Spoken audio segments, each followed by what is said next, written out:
Welcome to the channel. Here, we master tricky words and their meanings. Today, we're tackling a word often used when talking about stopping something, kibosh. It might seem a little tricky, but by the end of this video, you'll pronounce it with confidence. The correct pronunciation is kibosh or kubosh, depending on the region. Let's break it down. First, we have kai, which rhymes with sky in the most common pronunciation. In the alternative pronunciation, ku sounds like the ku in cut. Next is bosh, which rhymes with gosh. Now, let's put it all together. Kibosh or kubosh. Try repeating after me, kibosh. Now a little faster, kibosh. And at full speed, kibosh.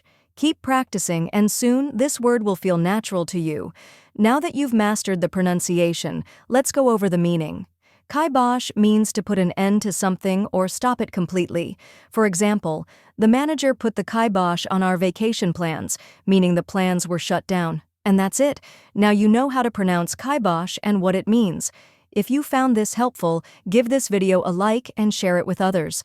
Comment below with any tricky words you'd like me to cover next. And don't forget to subscribe for more pronunciation guides. See you in the next video.